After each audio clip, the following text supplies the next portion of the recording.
Bonjour à toutes et à tous. Bienvenue à l'Union chrétienne. Comment allez-vous ce matin? Ça va? En pleine forme? Grâce à Jésus. Amen. Nous sommes là pour la grâce de Dieu. Il nous a fait du bien. Il nous a encouragés. Il nous a fortifiés. Il nous a gardés. Il nous a préservés. Quoi d'autre? Il m'a sauvé. M'a sauvé. Georgienne, il m'a sauvé. Il nous a conduits ici. Amen. Amen, amen, amen. Et puis on va se lever, bien aimés. On va remettre ce moment entre les mains de notre Dieu, un moment de célébration de notre Dieu, afin de lui apporter ce culte qui lui soit agréable. Alléluia. Père éternel, combien nous sommes contents, heureux d'être en ta présence en ce matin. Et c'est vrai, tu as dirigé nos pas, tu diriges encore nos cœurs à te louer, à t'adorer. Et tu te saisis de nous encore, Seigneur, comme vraiment des vases qui diffusent ce parfum de bonne odeur. Seigneur, combien encore nous voulons te remercier pour ce moment entre tes mains. Seigneur, dirige tout, Seigneur, de A à Z, Seigneur. Merci pour les chants, merci pour la prédication, merci pour nos bien-aimés, merci pour l'accueil, merci pour ceux qui font le parking, Seigneur. Nous nous remettons tous entre tes mains, Seigneur Jésus. Croyons que tu nous feras encore du bien ensemble. Seigneur, merci aussi pour ceux qui ne sont pas là, ceux qui sont sur la route, ceux qui auraient aimé être là, ceux qui sont sur Zoom, Seigneur. Tu seras encore nous faire du bien. Tu seras encore de disposer nos cœurs à te louer, disposer nos cœurs à t'adorer. Et en ce matin, nous voulons être reconnaissants de tout ce que tu as fait pour nous, Seigneur. Des petites comme des grandes choses, des choses que nous avons vues et même celles que nous n'avons pas vues, Seigneur. Nous sommes certains que nous sommes entre tes mains et entre de bonnes mains, Seigneur. Nous voulons te louer, nous voulons te célébrer en ce matin. Sois béni, Seigneur Jésus. Amen. Amen, amen, amen. Voilà Jésus. Mesdames et bien-aimés, vous avez la possibilité de remercier notre Dieu, de le louer, de l'adorer en quelques mots pour que le maximum puisse Bonjour bien-aimés. Est-ce que vous allez bien? Nous sommes venus ce matin rencontrer le Maître. Alléluia. Et nous sommes également venus lui rendre un culte, ce qui lui revient, n'est-ce pas? Même si les choses ne sont pas faciles, mais nous voulons offrir ce matin quelque chose, un sacrifice de bonne odeur, un sacrifice de reconnaissance. Nous venons lui apporter ce que nous avons de meilleur dans notre cœur. Alléluia. Est-ce que nous sommes prêts ce matin à donner toute la gloire à notre Sauveur, à celui qui nous a délivrés, qui nous a fait passer de la mort à la vie, et nous sommes à la bonne place pour ce matin. Nous avons le privilège de pouvoir nous rassembler. Alors nous disons merci Seigneur. Merci Seigneur. Est-ce qu'on peut le faire avec nous? Merci Seigneur. Merci Seigneur.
tu attends de nous.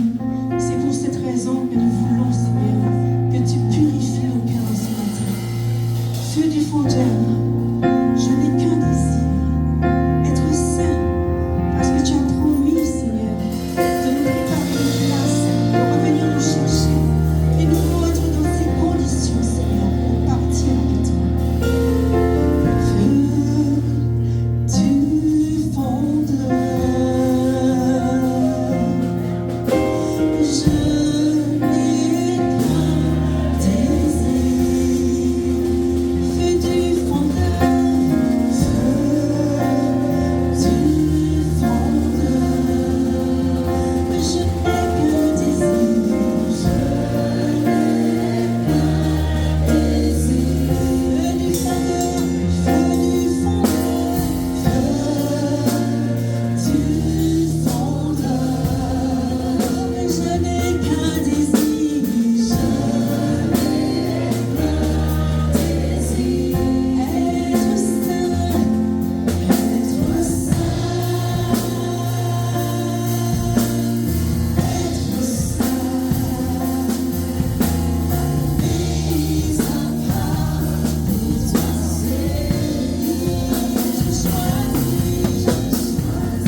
combien nous avons besoin de nous abandonner entre ses mains. Amen. Les temps sont difficiles, les temps sont compliqués. Des fois, on ne sait pas que faire. Mais nous comptons sur la présence de notre Dieu. Amen. Et quand tu as peur, quand tu crains, quand tu ne sais pas quoi faire, eh bien, tu viens, tu te blottis dans les bras de Jésus. Amen. Et dans le doute pas, la maladie pas, les blessures sont guéries. Parce que notre Dieu est vivant. Amen. Alléluia. Nous allons passer à ce moment de la Sainte Seine.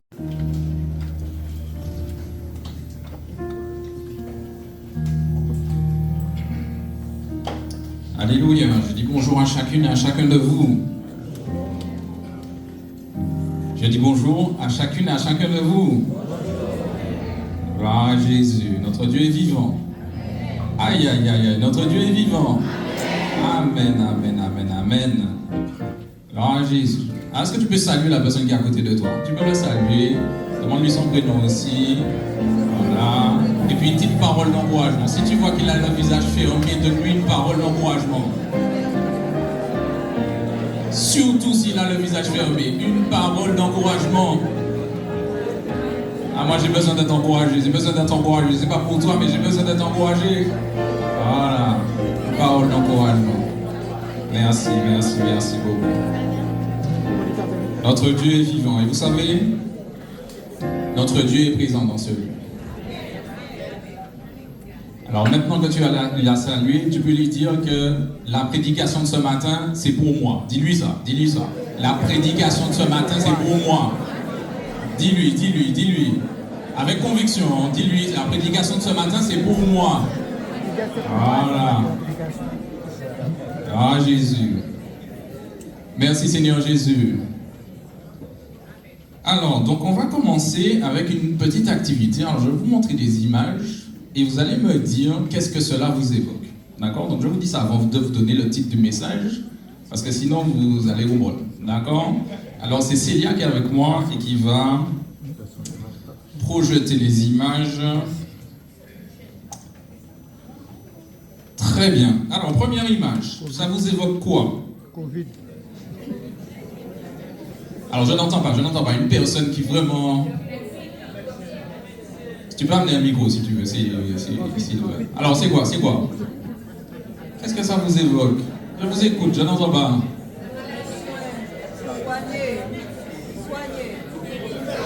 Alors, quelqu'un a dit Covid.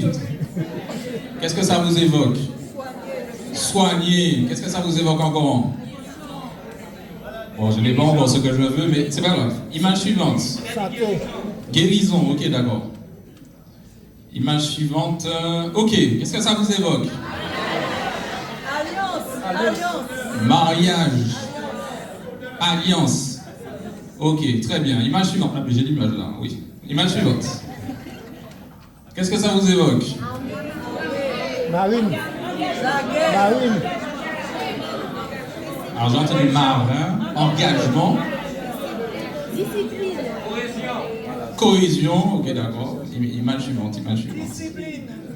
Image suivante. On commence à se rapprocher. Qu'est-ce que ça vous évoque? Sport. La jeunesse. Sport. La jeunesse. La jeunesse. Qu'est-ce que ça vous évoque? La mode. La mode, le rap, tout ça là. Allez, image suivante. Je crois qu'il y a une dernière. Je crois, je ne suis pas sûr. Alors, qu'est-ce que ça vous évoque? Dubaï. Alors, quelqu'un a dit la richesse. Quelqu'un a dit Doha. D'accord, ok. Paris Saint-Germain. Pétrole, ok, d'accord. Ok, d'accord. Alors, peut-être c'était la dernière, je ne sais pas s'il y a une autre. Il y a encore? Alors, pourquoi c'est ma femme qui a choisi les images, hein? C'est pour ça que je ne sais pas. Ah, qu'est-ce que ça vous évoque? La Lune. L'espace. La Lune. Le voyage. Mais maintenant, il faut des voyages dans l'espace, ça serait pareil. Hein? Voilà, je crois que c'est la dernière. Ok, d'accord. Alors, la question que j'aimerais vous poser, c'est pourquoi cela vous a évoqué des choses? Par exemple, si on prend cette image-là, pourquoi ça vous a évoqué l'espace?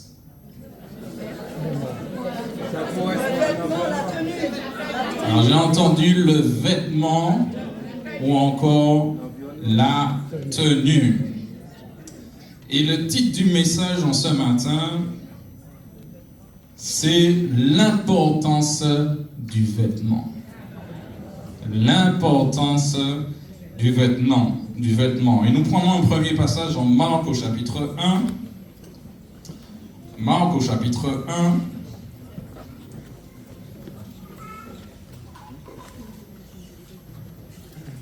Et on va nous parler d'un homme qui avait reçu l'appel de Dieu. Donc Marc au chapitre 1. Et Marc au chapitre 1, il est écrit « Commencement de l'évangile de Jésus-Christ, Fils de Dieu. Selon ce qui est écrit dans Ésaïe le prophète, « Voici, j'envoie devant toi mon messager qui préparera ton chemin. C'est la voix de celui qui crie dans le désert, préparez le chemin du Seigneur, aplanissez ses sentiers. » Verset 4, Jean parut baptisant dans le désert et prêchant le baptême de repentance pour la rémission des péchés. Verset 5, tout le pays de Judée et tous les habitants de Jérusalem se rendaient auprès de lui et confessant leurs péchés, ils se faisaient baptiser par lui dans le fleuve du Jourdain. Verset 6, Jean avait un vêtement de poil de chameau et une ceinture de cuir autour des reins.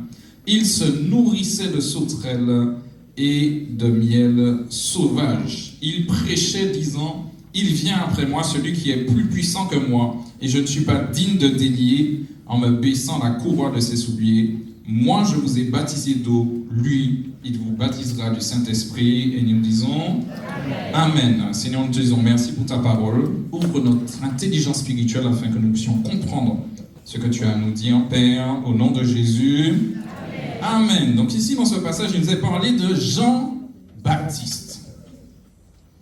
Il nous est parlé de Jean-Baptiste, et Jean-Baptiste, la première vérité que nous voyons dans ce passage, c'est que Jean-Baptiste avait été choisi pour porter un message. Il avait été choisi pour porter un message. Il avait un message à transmettre. Il avait une mission. Il avait une vocation. Il devait transmettre un message. Et quand on regarde sa vocation, on voit dans Malachie 3, verset 1, et même plus haut dans notre verset de Marc, il nous a dit, « Voici, j'enverrai mon messager. » Ça veut dire que Dieu va envoyer Jean-Baptiste. Il va envoyer Jean-Baptiste avec un message. Et de la même manière que Jean-Baptiste est envoyé, toi aussi tu as été envoyé pour transmettre un message. Et le fait qu'il y ait eu des prophéties à son sujet, que Dieu l'ait envoyé, ça fait de Jean-Baptiste responsable de la transmission du message. Jean-Baptiste est responsable. Jean-Baptiste avait un appel. Et si on en regarde dès sa naissance, donc on regarde la naissance de Jean-Baptiste, on voit que c'est une naissance miraculeuse. Sa mère ne pouvait pas avoir d'enfant, ses parents étaient avancés en âge, mais malgré cela, Dieu a opéré un miracle. Parce qu'il y avait un message à transmettre. Et cela veut dire que Dieu connaissait la famille de Jean-Baptiste. Et il faut comprendre que toi aussi, Dieu connaît ta famille. Dieu connaît ton passé. Dieu connaît comment tu es né. Mais malgré peut-être les difficultés que tu as eues à ta naissance, dans ton enfance, dans ton adolescence, Dieu te dit que tu as un message à porter. Tu as un message à transmettre. Il t'appelle. Il t'appelle. Et vous savez, quand on parle de l'appel de Dieu, généralement, on voit le micro. Mais il n'y a pas que le micro. Quand on voit appel de Dieu, on voit pasteur, mais il n'y a pas que ça. Tu as un message à transmettre. Et tu sais, le message que tu as à transmettre, c'est toi seul qui as ce message-là. Amen, amen, amen, amen, amen. Toi seul qui as reçu le fardeau. Et vous voyez, des fois, il y a des personnes, par exemple, ils ont un fardeau, par exemple, pour l'église persécutée. Ils ont un fardeau qui est là. Ils ont un fardeau pour les orphelins, pour les veuves. Ils ont un fardeau pour les personnes qui sont en souffrance, pour les personnes qui sont malades. Tu as un fardeau, tu as un message à transmettre. Alors nous devons tous prendre soin des veuves et des orphelins, nous devons tous prier pour l'église persécutée, mais je veux dire qu'il y a des personnes qui ont quelque chose, ils ont un feu beaux-arts. Ils ont un appel. Et Jean-Baptiste, lui, il devait préparer le chemin du Seigneur. Il avait reçu cet appel. Et malgré il y avait des impossibilités, il est arrivé au moment où il devait transmettre ce message. Dans Luc 1, on voit l'histoire de Jean-Baptiste, on ne va pas voir, mais l'histoire de sa naissance. On voit qu'il y a un ange qui dit, mais voilà, tu vas enfanter un fils, tu vas avoir un fils, mais on voit que son père ne croit pas, finalement il devient muet, donc il ne peut plus parler, mais Dieu est tout puissant parce que Dieu agit. Dieu agit. Dieu agit. Et l'appel de Jean-Baptiste est un appel particulier. Comme toi aussi, tu as un appel particulier. Tu as un appel individuel. C'est ton appel. C'est ta vocation. C'est le service que tu dois faire. Et quand on regarde, on voit dans Marc au verset 4, il nous a dit « Jean parut ». Donc on nous parle de sa naissance, donc il est né, et puis d'un coup on voit Jean parut. Donc on est d'accord, quand il a paru, il n'avait pas un an. Jean parut, ça veut dire qu'entre le moment de sa naissance et entre le moment où il commence à transmettre le message, il y a une étape de préparation. Et vous savez, le problème que nous avons, c'est que des fois on refuse la préparation. Aïe, aïe, aïe, aïe, aïe. Parce que des fois la préparation t'amène dans la souffrance. La préparation t'amène dans le rejet. La préparation t'amène à faire des choix difficiles. Mais quand tu fais ces choix difficiles, tu les fais pour Dieu. Et vous savez, il y a des personnes qui, des fois, ont eu des convictions dans leur vie. C'est-à-dire que Dieu leur a dit, ne va pas à tel endroit, ne fais pas telle chose. Mais il y a quelqu'un qui est venu, quelques autres qui sont venus, et puis qui lui ont dit, ah, mais finalement, c'est pas si grave que ça. Ah, tu peux faire ça, tu peux faire ça, tu peux mettre ça, tu peux... Et donc, ils refusent la préparation et ils ne peuvent pas rentrer dans leur appel puisque Dieu leur a parlé. Parce que vous savez, dans ce que Dieu nous dit, Dieu peut te dire quelque chose et dire la même chose à l'autre, mais toi, tu obéis, mais l'autre, il prend plus de temps à obéir. Mais toi, si Dieu t'a dit quelque chose, fais-le. Je te dis, si Dieu t'a dit quelque chose, fais-le. Si Dieu t'a commandé quelque chose, obéis. Même si tu ne comprends pas maintenant, obéis. Jean parut. Donc une fois qu'il a été préparé, Jean parut. Donc Jean apparaît aux yeux de tout le monde. Mais il faut savoir que Jean apparaît aux yeux de tout le monde, mais Dieu savait déjà que Jean existait. Parce que c'était une découverte. Quand les gens ont vu Jean apparaître, c'était une découverte pour eux, mais pour Dieu, ce n'était pas une découverte. Dieu savait ce qu'il avait mis dans le cœur de Jean. Comme Dieu, il sait ce qu'il a mis dans ton cœur. Et tu sais, il ne faut pas faire comme cette personne qui a reçu un talent. Et qu'est-ce qu'elle a fait? Qu'est-ce qu'elle a fait? Elle a pris le talent qu'elle avait et puis elle est allée cacher le talent. Moi, je demande à Dieu que tous mes talents soient révélés au nom de Jésus. Aïe, aïe, aïe, aïe, aïe. Mais toi aussi, tu peux dire ça. Que tous mes talents soient révélés au nom de Jésus. Il avait peur. Donc, il a caché. Il était aussi paresseux. Ça aussi, c'est notre problème. Jean, lui, il est resté dans cette préparation et il portait un message dans le désert. Et le désert, c'est l'image de la privation. Ça veut dire que quand tu es dans le désert, eh bien, il faut te priver de certaines choses. Et vous savez, aujourd'hui, on a beaucoup de sollicitations. Vous avez une plateforme célèbre, Netflix, c'est ça? C'est ça, Netflix? Vous savez que vous pouvez passer votre vie à regarder des trucs. Non, ça, tu peux passer ta vie à regarder des trucs. Ils sortent toujours, je ne sais pas comment ils arrivent à faire ça, mais ils sortent toujours quelque chose de nouveau. Il y a les réseaux sociaux maintenant, j'ai dit, je ne vais pas contre ces choses-là. Je parle du message, de l'appel, de la consécration que nous devons avoir. Les réseaux sociaux, tout ça, on aurait dit que tu peux passer ta vie à monter des vidéos comme ça. Et quand c'est pour lire la parole, on s'endort, on est fatigué. Mais vous savez, cette société a mis tout en marche pour nous empêcher de rentrer dans notre appel. Tout a été fait pour t'empêcher de rentrer dans ton appel parce que le message que tu as reçu, c'est un message particulier. Et la Martinique a besoin de ce message. Mais il faut que tu fasses des choix. Il faut que dans ce désert, tu puisses te priver de certaines choses. Des fois, on dit journée de jeûne. Ah, mais j'avais prévu de faire un petit bricolage à la maison. Hein? Ah, j'avais prévu de nettoyer mon jardin. Hein? Journée de jeûne, privation. Ah, il y a un match cet après-midi. Ah bon? Jean-Baptiste voulait transmettre son message.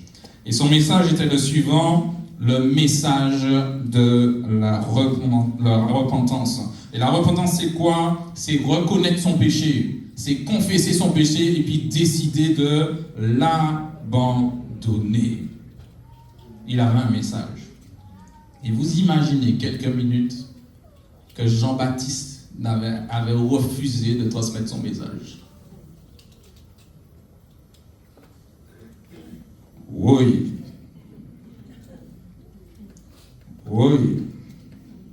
Alors si Jean-Baptiste avait fait un coup de Jonas, oui.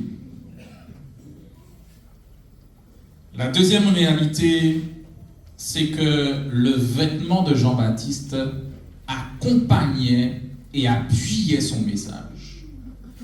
Et vous savez, le vêtement, c'est quelque chose de très important. Et il nous est dit dans Marc 2, donc le verset 6, Jean avait un vêtement de poil de chameau. Marc 1, oui, merci beaucoup. Marc 1, verset 6, Jean avait un vêtement de poil de chameau. Il nous a dit une ceinture de cuir autour des reins. Jean n'est pas rentré dans son appel, ni n'a porté son message seulement comme ça. Il s'est habillé aussi d'une manière particulière. Il s'est habillé comme cela parce qu'il avait un message à transmettre. Jean ne s'est pas habillé comme ça parce qu'il avait une nouvelle mode à lancer. Parce que vous savez, aujourd'hui, il y a des gens qui s'habillent d'une certaine manière et puis ça lance une mode. Ça lance une mode. Et puis des fois, on ne sait même pas pourquoi la personne a commencé à lancer une mode, mais on suit la mode. Arrête de suivre la mode. Et je dis amen.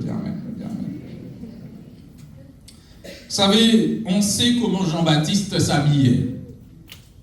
Est-ce que vous savez qu'on ne sait pas comment Jésus s'habillait?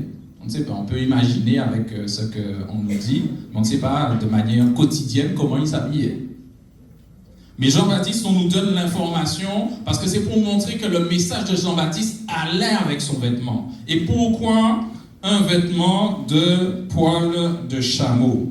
Alors, le vêtement de poil de chameau parlait aux personnes qui étaient en Israël à cette époque-là. Ils savaient ce que cela représentait. Parce qu'il y avait quelqu'un d'autre qui avait aussi un vêtement de poil de chameau.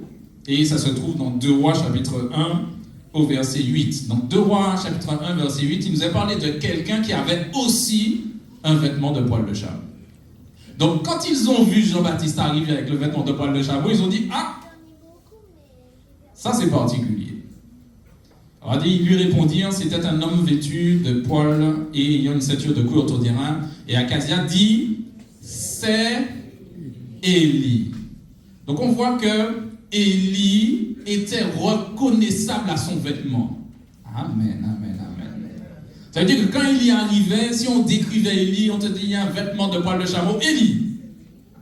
C'est Élie qui est là. Ça veut dire que le vêtement avait la capacité de faire reconnaître qui était devant nous. Et c'est pour ça que quand vous avez vu les images, ça vous avez pensé à des choses. Donc vous avez vu le médecin, vous avez vu la blouse là, vous dites, ah, c'est la santé, c'est le Covid, c'est tout ça, c'est ces choses-là. Quand vous avez vu la personne en robe de mariée, vous avez pensé à alliance, vous avez pensé à mariage, vous avez pensé à tout ça, parce que le vêtement transmet un message. Et c'est pour cela que nous aussi, nous devons faire attention à comment nous nous habillons. Je dis Amen. Parce que le vêtement va aussi transmettre un message.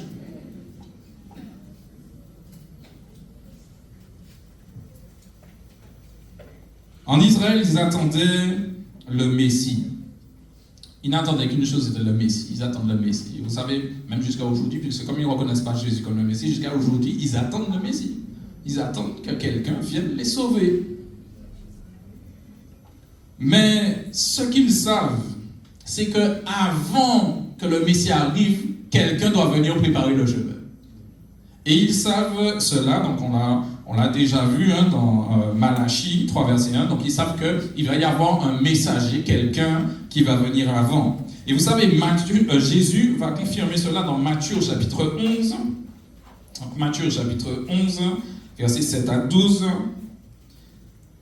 parce qu'à un moment, dans les prophéties, il nous a dit que, comme si le prophète Élie devait venir. Donc quelqu'un qui avait, quand on dit le prophète Élie devait venir, c'est les mêmes caractéristiques qu'Élie, le même message qu'Élie. C'est pas une question de réincarnation, tout ça. Hein. C'est juste le même message qu'Élie. Donc le même ministère qu'Élie, la même parole à dire. Donc Matthieu chapitre 11, Jésus dit, comme il s'en allait, Jésus se mit à dire à la foule au sujet de Jean, qu'êtes-vous allé voir au désert? Un roseau agité par le vent, mais qu'êtes-vous allé voir?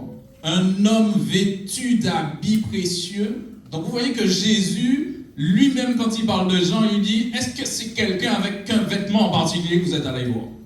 Donc ça veut dire que le vêtement de Jean-Baptiste était très important. Il dit, voici ceux qui portent des habits précieux sont dans les maisons des rois. Verset 9. Qu'êtes-vous donc allé voir? Un prophète? Oui, vous dis-je, et plus qu'un prophète, car c'est celui dont il est écrit, voici j'envoie mon messager devant ta face pour préparer ton chemin devant toi. Je vous le dis en vérité, parmi ceux qui sont nés de femmes, il n'en a point paru de plus grand que Jean-Baptiste, cependant le plus petit dans le royaume des cieux est plus grand que lui. Depuis le temps de Jean-Baptiste, jusqu'à présent, le royaume des cieux est forcé, et ce sont les violents qui s'en emparent. Amen. Quand on parle de violence, on parle pas de violence envers les autres, on parle de violence, et quand je dis violence envers soi, c'est pas se faire du mal, c'est juste que si jamais tu dois arrêter Netflix, sois violent, arrête Netflix. Amen. Je n'ai rien contre Netflix, hein. Et peut-être là quelqu'un de je parle ce matin. Amen. Donc on voit que ici Jésus même confirme que c'est Jean qui devait venir et qu'il fallait porter attention à son vêtement, qu'il fallait porter attention à ce qu'il portait. Donc il portait ce vêtement en référence à Élie, parce que Élie aussi avait ce vêtement. Et vous savez, il y a une réalité, c'est qu'aujourd'hui, il faut qu'on voit la différence. Il faut qu'on voit la différence entre ceux qui servent Dieu et ceux qui ne le servent pas. Et cette différence, elle se fait aussi par le vêtement. Vous savez, aujourd'hui, alors je commence par les hommes. Aujourd'hui, maintenant, il faut qu'on voit ton sous-vêtement. Alors, tu portes un vêtement, mais il faut qu'on voit ton sous-vêtement. Ah, si tu as un frère à côté de toi, dis-lui, arrête avec ça, arrête avec ça. Dis-lui, arrête avec ça. Dis-lui, arrête avec ça, arrête avec ça. Voilà. Voilà. Comme ça, comme tu dis ça à tout le monde, personne ne va se sentir visé. Voilà, comme ça, tu dis ça à tout le monde, dis ça à tout le monde. Et puis maintenant, aujourd'hui, c'est ce que j'ai constaté, maintenant il y a des messages qui sont écrits dessus. Mais ça veut dire quoi ça? Ça veut dire quoi ça? Et puis toi, chrétien, tu mets ça? Ça veut... Non, mes bien-aimés, non. Il faut, mes bien-aimés, qu'on puisse choisir nos vêtements. Aujourd'hui, il y a une mode, maintenant, il faut être collé au corps pour voir les pectoraux, pour voir tout ça et tout. Ah, il y a ça maintenant, comme c'est la mode. Maintenant, on rentre dans ça maintenant, il faut arrêter avec ça. Il faut arrêter avec ça. Je dis amen, je dis amen, je dis amen. Je sais que je ne vais pas beaucoup d'amen, mais je dis amen pour moi quand même. Oui, je sais ça, je sais ça. Maintenant, mes sœurs,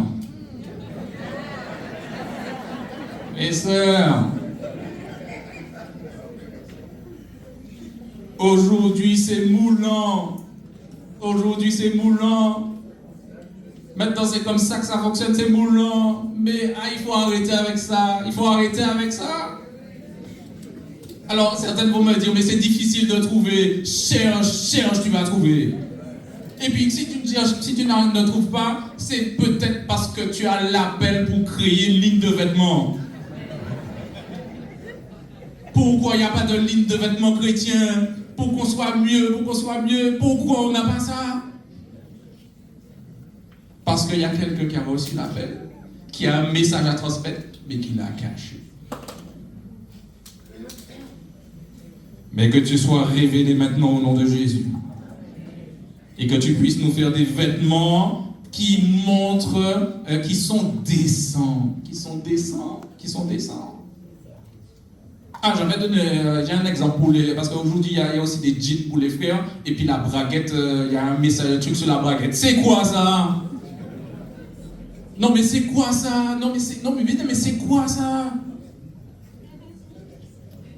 Mais vous savez, parce que le dimanche, j'en ai là le dimanche là, on est bien habillé. Je parle du lundi, mardi, mercredi, jeudi, vendredi, samedi. Je parle de tous les jours de la semaine. Je ne parle pas le dimanche, parce que finalement le dimanche on s'apprête et tout.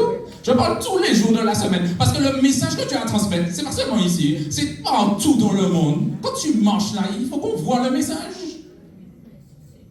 Je reviens aux sœurs. Cette histoire de décolleté là, arrêtez avec ça. Il faut arrêter avec ça. Merci Seigneur Jésus. Je dis amen.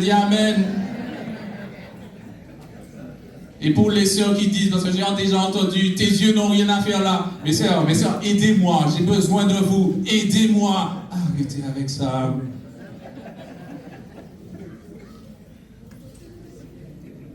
Vous savez, on veut transmettre un message, mais il n'y a pas de cohérence entre notre vêtement et le message que nous portons. Il y a un problème.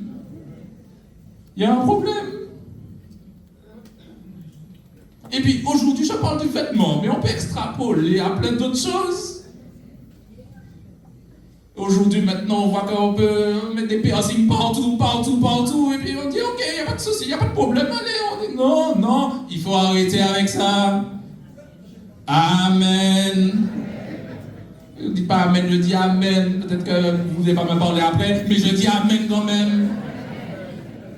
Le vêtement transmet un message.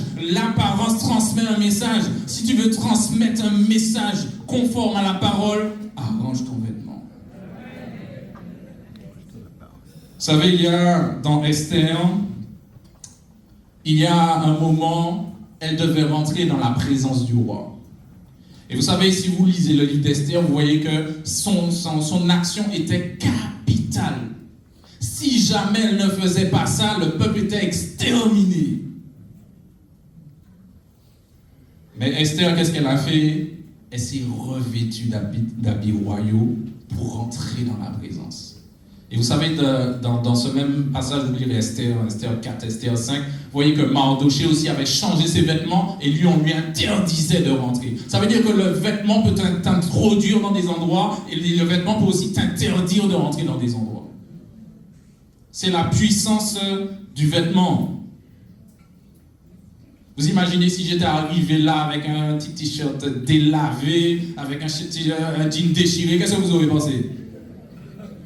Ah, vous dites pas, non, ne dites pas, parce que peut-être que, non, ne dites pas ce que vous avez pensé, parce que, attends, mais vous auriez pensé quelque chose. Ça veut dire que le vêtement, c'est important. Dis-lui à côté de toi, le vêtement, c'est important, c'est important, c'est important. Ça montre quelque chose, ça montre quelque chose. Alors quand je vous dis ça, je ne vous ai pas dit de vous habiller comme avec le voile intégral, ce genre de choses-là, mais on peut trouver des choses décentes. On peut le faire. On peut le faire. Pourquoi est-ce que Jean-Baptiste avait ce vêtement de poil de chameau? Alors j'ai parlé d'Élie, mais il faut savoir qu'il y avait quelqu'un d'autre qui avait beaucoup de poils dans la Bible. Tellement que quand il est né, on a dit quelque chose sur lui. Est-ce que vous savez c'est qui? Ésaü, Genèse 25, verset 25.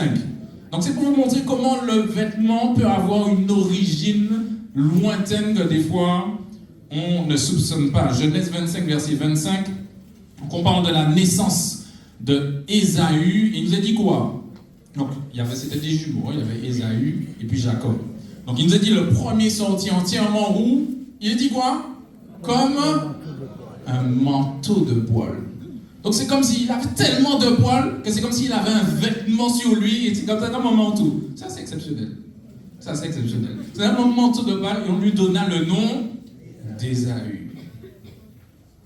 Alors ça veut dire que le manteau de poils parle aussi d'Ésaü. Pour les Israélites, je parle. Peut-être nous montrons pas vêtements de poils, on n'a pas vu ça, mais pour Israël, pour les personnes qui connaissaient l'histoire d'Israël, ils comprennent que là aussi il y a une référence à Ésaü. Et que connaissez-vous de l'histoire d'Ésaü? Eh bien, Ésaü, tout de suite après, quand on voit les autres versets, à un moment, Ésaü, alors qu'il était l'aîné, alors que c'est lui qui devait recevoir la bénédiction de l'aîné, donc il avait le droit d'aînesse, alors qu'il y avait des bénédictions spirituelles attachées au droit d'aînesse. Mais qu'est-ce que Ésaü a fait? Il a vendu tout ce qui était spirituel pour quelque chose d'éphémère qu'il a terminé, allez, en 10 minutes. En fait, comme il avait fait peut-être même en 5 minutes. Donc quand Jean-Baptiste arrive avec le manteau de poils, il est en train de dire aussi, attention, il faut faire les bons choix. Attention, il faut faire les bons choix.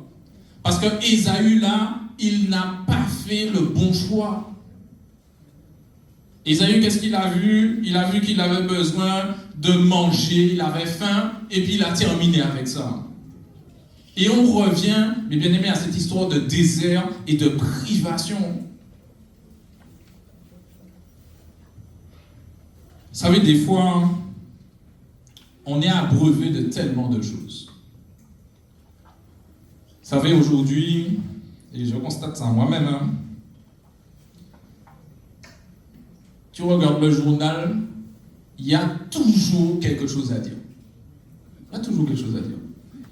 Ça veut dire qu'il se passe toujours quelque chose en Martinique. Alors, si jamais tu décides de regarder aussi le journal de France, tu vas constater qu'il se passe toujours quelque chose en France. Et puis si tu as encore du temps, parce qu'il faut avoir du temps pour ça, si tu vas à l'international, tu vas dire que dans chaque pays, il y a des choses qui se passent. Alors, si tu commences à regarder, et puis tous les sujets, il y a sport, il y a les coutures, maintenant il y a YouTube, il y a tout un monde de vidéos mécaniques, vidéos couture, vidéos recettes, vidéos, toutes ces choses-là. Donc en fait, ça te prend du temps. Et puis en plus que ça te prend du temps, des fois, on t'abreuve de certaines choses. On te transmet des messages. Vous savez, il y a eu alors je ne sais plus en quelle année, mais ça fait les JO, c'est 2024, c'est ça, 2024, les JO. Vous savez, il y avait la cérémonie d'ouverture, et dans la cérémonie d'ouverture, donc elle a duré assez longtemps, et puis ils ont transmis des messages durant cette cérémonie. Alors si toi tu étais assis devant, ben, il y a des messages que tu as compris, et puis il y a certains, c'est juste des débuts de messages qu'on donné. Et puis ensuite, après, au fur et à mesure, on va consolider le message par d'autres messages. Et puis ensuite, un jour, tu ne sais pas pourquoi, tu te réveilles, peut-être des fois 10 ans après, tu te réveilles, et puis tu as une pensée qui est là. Tu dis, ah ouais, voilà, maintenant, c'est pas si grave que ça.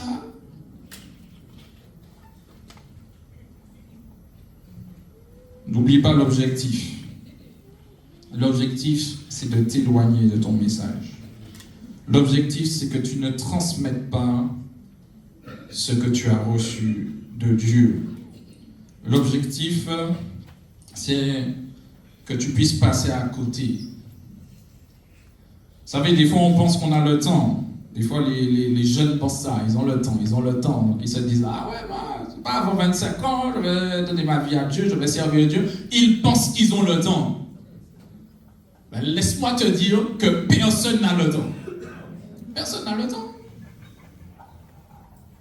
Quelqu'un me racontait là dernièrement qu'il y a quelqu'un, il est là comme ça, et puis il tombe, blip, c'est terminé. Aujourd'hui, avec ce qu'on entend de la violence aujourd'hui, vous pensez que les personnes qui sont mortes pensaient qu'elles seraient mortes là maintenant? Le temps ne nous appartient pas. Ça veut dire que nous devons investir notre temps pour transmettre notre message. C'est pour ça la première chose que j'aimerais te dire, c'est que tu as un message à transmettre. Parce que peut-être que tu as oublié, ou peut-être que tu te dis, moi je suis là aujourd'hui, moi je suis à l'Union chrétienne, je m'assieds tranquillement, j'écoute, après je pars, je reviens le mardi soir, je prie, et puis voilà, vendredi soir je reviens, et puis voilà. Mais pendant la semaine, tu as un message à transmettre.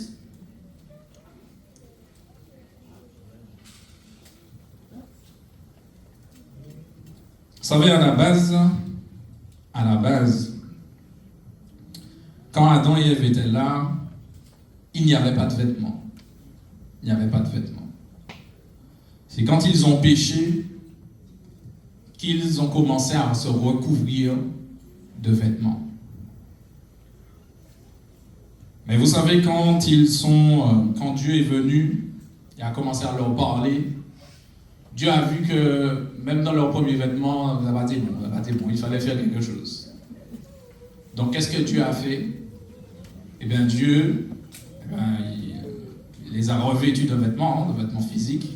Donc on suppose qu'il y a un animal qui a été tué pour pouvoir mettre ce vêtement. Mais c'est Dieu qui a créé le vêtement. Et c'est pour ça, comme c'est Dieu qui a créé le vêtement, c'est pour ça qu'il y a autant de problèmes de vêtements. Parce que vous savez, nous avons un adversaire, et l'adversaire, son rôle, c'est quoi? C'est de nous détourner. Pour qu'on puisse, nous détourner de notre message. Et vous savez, quand ils ont découvert qu'ils étaient nus, ils ont eu honte. Et donc le vêtement, c'était pour couvrir la honte, mais c'est là pour montrer aussi qu'il y a un agneau qui va être sacrifié pour que nous puissions être revêtus. Parce que le péché nous a éloignés de Dieu. Et je dis éloignés, mais jusqu'à maintenant, le péché nous éloigne de Dieu. Mais ce que Dieu veut, c'est que tu puisses revenir à lui. C'est si en ce matin, tu réalises que tes vêtements n'étaient pas conformes, ne te sens pas condamné parce que Jésus n'est venu condamner personne dans ce matin. Jésus est venu pour une seule chose, c'est parce qu'il t'a donné un message. Il t'a donné une parole. Il t'a donné une mission. Il t'a appelé à quelque chose et il veut que tu puisses répondre à l'appel. Et pour répondre à l'appel, il faut que tu puisses être libre. Vous savez, il y a ce passage dans Zacharie, alors je n'ai pas noté, mais c'est Zacharie, où on parle du sacrificateur Josué qui avait un vêtement sale. Alors je pense que je vais le retrouver. Zacharie au chapitre 3. Zacharie au chapitre 3, parce que vous savez, j'ai parlé beaucoup du vêtement physique, mais il y a aussi un vêtement spirituel. Et nous voyons dans ce passage de Zacharie 3 Donc on voit Josué qui est sacrificateur, mais il nous a dit au verset 3, or Jésus était couvert de vêtements, Josué plutôt était couvert de vêtements sales, il se tenait debout devant l'ange. L'ange prenant la parole et dit à ceux qui étaient devant lui, ôtez-lui les vêtements sales. Puis il dit à Josué, vois, je t'enlève ton iniquité et je te revais d'habits de fête.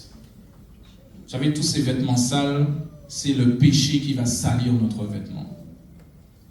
Vous savez, aujourd'hui, nous pouvons dire ce que nous voulons, nous pouvons nous habiller comme nous voulons, nous pouvons, quand nous nous habillons, vérifier si notre vêtement n'a pas de tache ou n'a pas quelque chose, et puis on est content parce que notre vêtement est propre, on est bien habillé. Mais vous savez, dans le monde spirituel aussi, il faut être habillé. Il faut être habillé. Et vous savez, le monde spirituel est plus important que le physique. Donc c'est vrai que nous devons avoir de beaux vêtements, et bon, c'est vrai que vous avez de beaux vêtements, vous êtes beaux, gloire à Dieu, merci Seigneur Jésus. Mais spirituellement, avons-nous tous notre robe blanche? Vous savez, comme je vous ai dit, il y a des lieux qu'on ne peut pas entrer si on n'a pas le vêtement approprié. Et ça, c'est la décision de chacun. Il y a cette parabole dans Matthieu 22. Donc dans Matthieu 22, il y a un roi qui va inviter plein de personnes. Il va inviter plein de personnes, des personnes qu'il va trouver dans la rue. Il va leur dire, mais venez manger. Et on suppose que quand on les invite, ces personnes n'ont pas de bons vêtements. Et quand ils arrivent dans la salle de noces, à ce moment, le roi rentre et il voit quelqu'un qui n'a pas de beaux vêtements.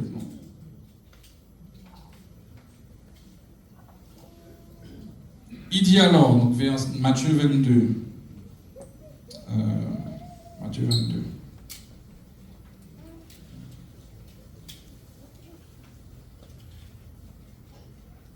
verset 11. Il dit, le roi entra, donc Matthieu 22, verset 11, le roi entra pour voir ceux qui étaient à table, et il aperçut là un homme qui n'avait pas revêtu un habit de noces.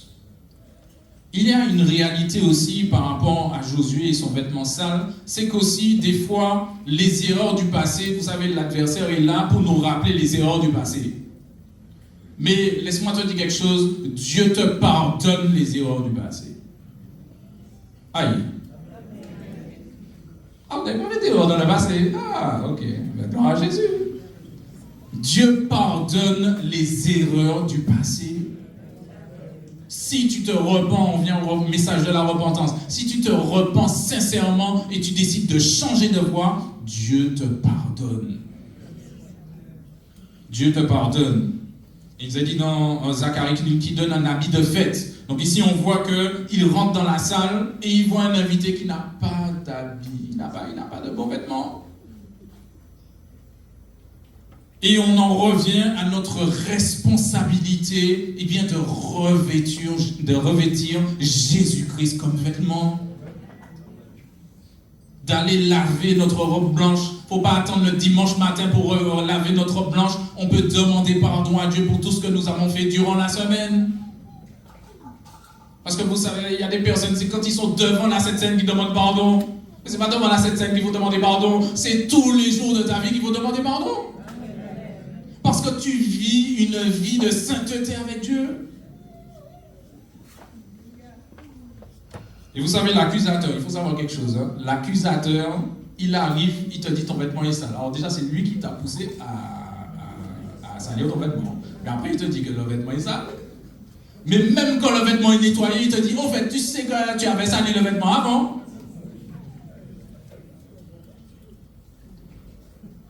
Mais si tu es rempli de foi, tu lui dis, mon Dieu m'a pardonné.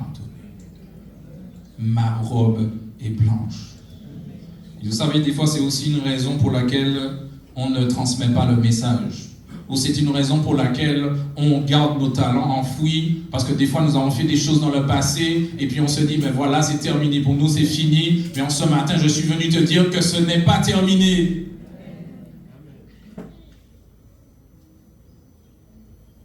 Tu dois encore transmettre ce message. Verset 12, donc Matthieu 22, verset 12.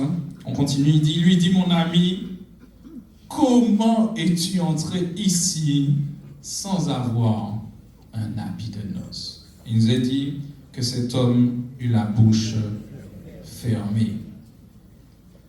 Donc il y a une importance dans notre vêtement physique afin de montrer la différence, afin de transmettre aussi le message, mais il y a aussi une importance de revêtir Jésus-Christ de Nazareth comme vêtement, de nous revêtir de joie.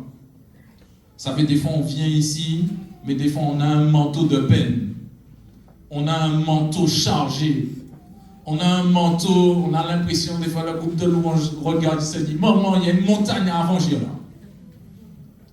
Mais il faut que chacun de nous puissions venir dans la joie de Jésus-Christ. Tu dois venir dans la joie de Jésus-Christ. Et vous savez, la joie de Jésus-Christ, c'est pas quand tout va bien.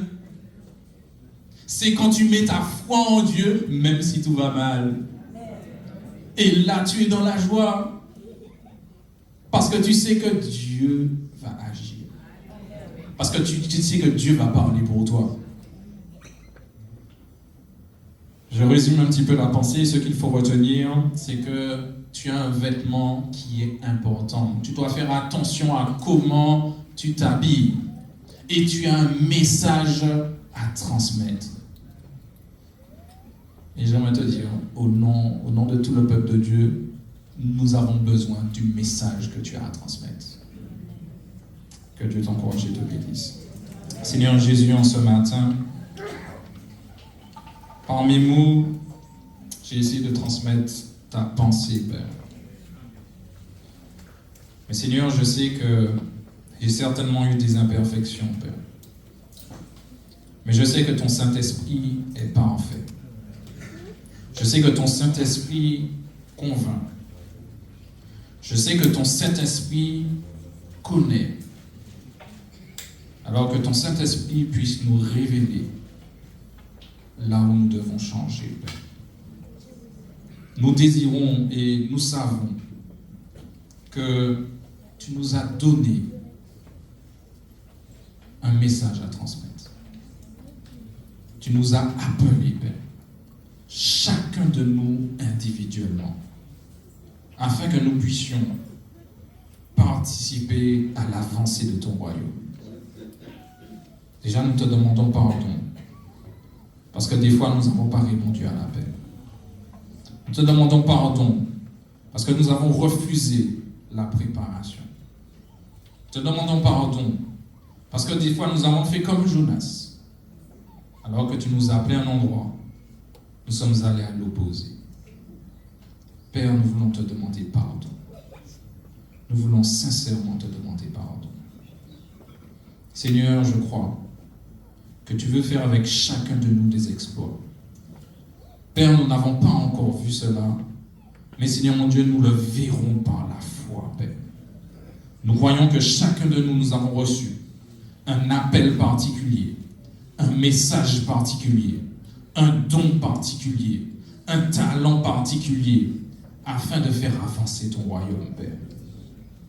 Père, aide-nous à manifester pleinement ce que tu as mis en nous, Père, afin que les hommes, les femmes qui ne te connaissent pas, puissent reconnaître que tu es un Dieu vivant, que tu es un Dieu vrai, que tu es un Dieu tout-puissant, Père. Aide-nous à sortir de la religiosité, là où nous pensons que c'est que le dimanche que nous devons te rendre un culte. Aide-nous à sortir ces pensées de notre esprit et donne-nous à être vrais avec toi, vrais avec les autres, vrais avec nos frères, vrais avec nos sœurs, Père. Je crois que ton Saint-Esprit vit en nous et que ton Saint-Esprit renouvelle aussi notre intelligence afin que nous puissions discerner ta volonté, Père. Je veux aussi te prier particulièrement pour ceux à qui tu avais parlé, à qui tu avais commandé quelque chose et qui ont désobéi, Père. Seigneur mon Dieu, Père, je crois que d'un cœur sincère, nous revenons à toi. Et je crois, Seigneur mon Dieu, Père, que tu nous relèves.